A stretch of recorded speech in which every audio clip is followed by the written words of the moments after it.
कभी एनजीटी ने, कभी सुप्रीम कोर्ट ने, कभी हाई कोर्ट ने इस तरह की टिप्पणियां की हैं सरकार पर कि जिस तरीके का काम सरकार में गंगा सफाई को लेकर के और नदियां सफाई को लेकर के चल रहा है, इसमें बड़े पैमाने पर लूट और धोखा हो रहा है। अगर किसी ने उदाहरण पेश किया था कि शहर के अंदर नदियां कैसे साफ बह सकती हैं, तो समाजवादियों ने गोमती को साफ कर करके दिखाया। और आज भी ये उदाहरण है, जब कभी नदियां साफ करने का फैसला लिया जाएगा, जो मॉडल गोमती का है वही मॉडल ही अपनाना पड़ेगा। इसके अलावा कोई दूसरा मॉडल नहीं है जिससे आप नदियां साफ कर सकें।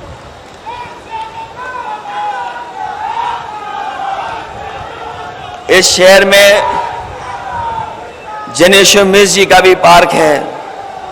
नेताजी ने लोहिया पार्क बनाया और जिस समय लोहिया पार्क बना उसी के बाद फैसला लिया गया था कि जयप्रकाश जी के नाम पर भी कोई बड़ा स्थान हो यहां पर, जिसमें जॉर्ज फर्नांडिस से लेकर के बड़े बड़े नेता आए थे। तब फैसला लिया था, लेकिन जो सरकारें बनी उन्होंने बढ़ने नहीं दिया उस काम को।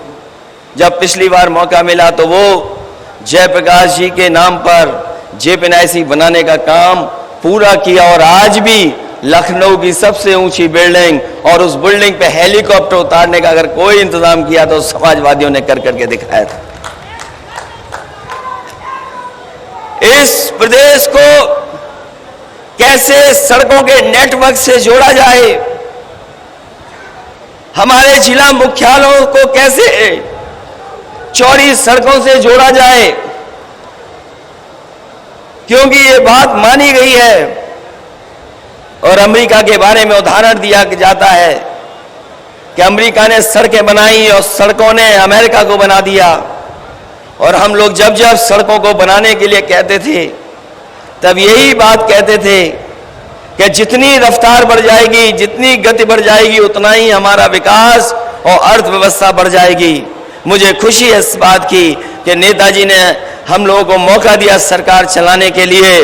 देश का सबसे बेहतर एक्सप्रेसवे अगर किसी ने बना करके खड़ा किया तो समाजवादी सरकार में वो बन करके तैयार हुआ।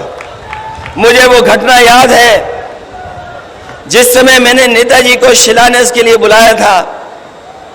उस समय पूरे के पूरे हमारे प्रेस के लोग मौजूद थे, पूरा कार्यक्रम लाइव था।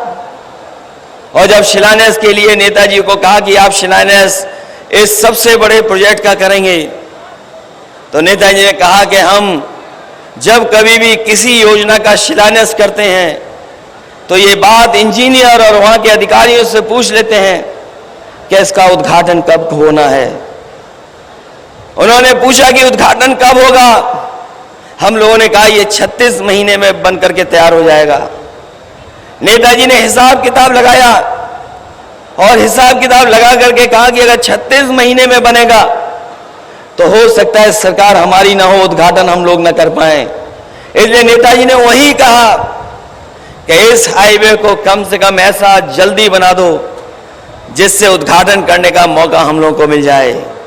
उस समय देश की जो बड़ी बड़ी कंपनियां थी, उनके जो वरिष्ठ अधिकारी थे, उनसे मैंने पूछा कि क्या आप इस प्रोजेक्ट को कम समय में बना सकते हैं, क्योंकि नेताजी चाहते हैं कि उद्घाटन हो जाए और उद्घाटन की तारीख भी तय हो जाए। उन्होंने कहा कि अगर सरकार और मुख्यमंत्री सहयोग कर देंगे तो ये सड़क कम समय में बन करके तैयार हो जाएगी। मैंने उसी समय उनसे कहा क्या आप किसी तरह का कानूनी सहयोग चाहोगे, हम लोग करेंगे। और मुझे खुशी है इस बात की कि देश का ग्रीनफील्ड 6 लेन एक्सपेंडेबल टू 8 लेन और देश का सबसे बड़ा एक्सप्रेसवे नेताजी की वजह से 21 महीने में बन करके तैयार हो गया। और जब उद्घाटन हुआ था तो आपको याद होगा देश के सबसे बेहतरीन लड़ाकू विमान उसी सड़क पर उतारने का काम समाजवादियों ने कर करके दिखाया था। चाहे वो